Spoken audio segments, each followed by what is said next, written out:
I am Nevada Dru, and this is another Bits and Pieces video. Red Dead Redemption 2 is a game like no other. An open world so at odds with its linear, rigid narrative, the two frequently diminishing each other. A game so conflicted with itself, trying to be two games at the same time, and struggling to maintain both aspects. It has developed a split personality.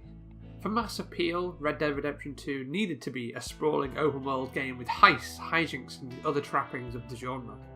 However, the writers at Rockstar clearly had a different vision, one that more closely lines up with a walking simulator.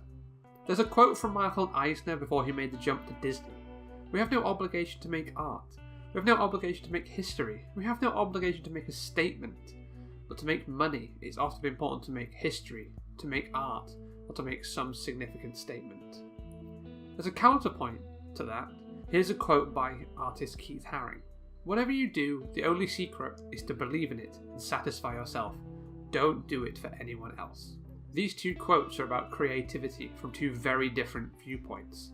Now, I'm not saying that Red Dead Redemption 2 is just looking to make some money, or that it's a cynical game. I'm just saying that these two halves of Red Dead, the open world and the narrative, sometimes feel like they represent these two quotes. On one hand, you have the sprawling open world game we've come to expect from Rockstar, and on the other you have this intensely detailed and specific story that the writers want you to experience. Feels like it's one part made for the players and one for the designers. It's this duality that defines Red Dead Redemption 2. As a sequel, this game was never going to be able to throw off the shackles of its heritage.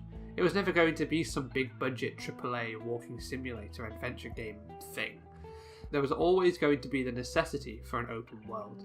And while Red Dead Redemption 2 does attempt to shake this off with a distinct lack of superfluous collectibles and pointless side missions, it never manages to completely evade the pitfalls of this genre.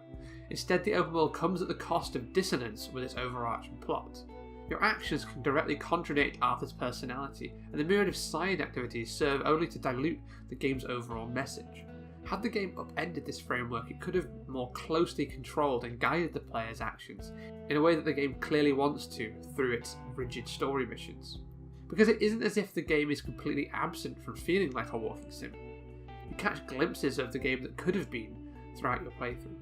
It only takes walking around camp or talking to the folks in a town to see that this game is at its best when it's exploring characters. Walk up to and chat with any camp members and you can get small insights into the person. Come back later and do it again and you'll get another nugget of information. It's these moments that you can see a Telltale style adventure game lurking beneath the hard shell of a game dedicated to ensuring that you shoot your way out of every situation. Imagine a game where you talk your way out of dangerous situations, with violence being a final resort rather than commonplace.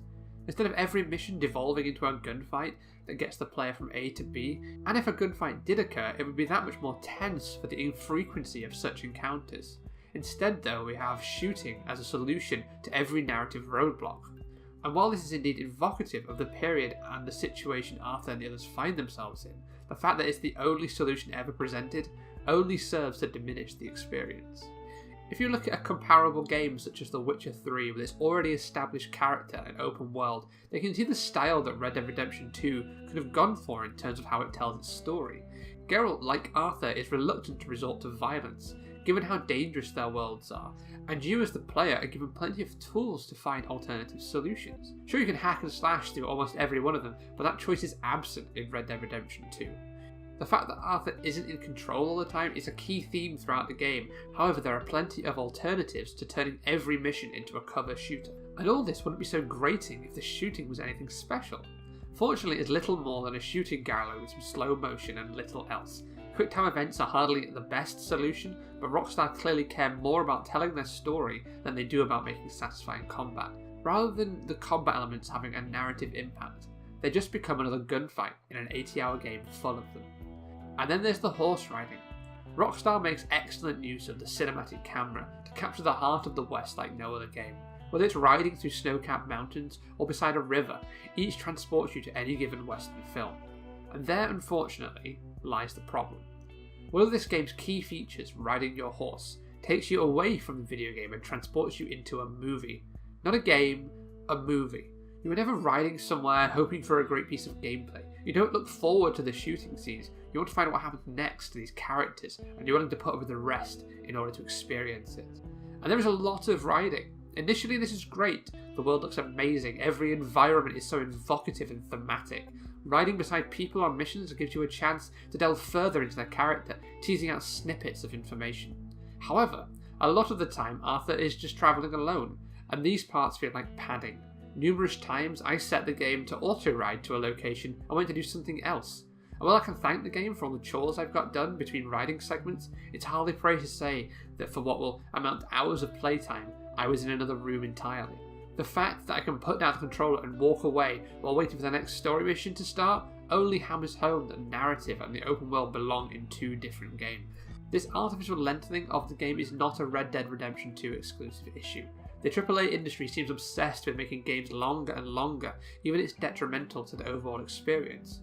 And while the story of Red Dead Redemption 2 needs a lengthy plot to slowly reveal all the small changes to Arthur and Dutch, the fact that what feels like a third of the game could easily be plucked out no questions asked is astounding. We need to see how Arthur changes how he writes his journal, or how Dutch's attitude in the camp slowly shifts. They're integral to enjoying this delicately woven narrative. A shorter game would have rushed these and lost much of the nuance. However, lengthy gunfights and long horse rides do nothing for this. Each one instead reduces the likelihood that people will actually see this story through to its conclusion. So would removing all the gunfights and the open world have resulted in a better game? Would Red Dead Redemption 2 be better as a walking sim? The answer is, who knows? The narrative needs the gunfights to help it move forward, and the open world helps give the player a sense of scale and depth to this world. I do however think there is a compromise to be made. LA Noire, for all its issues, tried to find that compromise. It managed to sit snugly between an action game with shootouts, which while being unremarkable are infrequent, chase scenes and other high-octane moments, and combine them with a more considered story where you could slowly unravel a character. LA Noire found a way of progressing its story other than through gunfights. It made use of its open world as more of a medium to view skyboxes. It attempted to find a compromise between an open world game and a narrative-driven story game. It's far from perfect, but can you imagine a Red Dead Redemption 2 that struck a similar compromise? Thank you for watching this video. If you like what you've seen / heard, then please do subscribe. If you'd like some other videos from us, then why not check out my Hannibal and Hamilcar review, which is a board game, which could be something different for people who generally just play video games. Or why not have a look at how falling through bushes in Nier Automata drove me insane. Thank you for watching. Have a good day.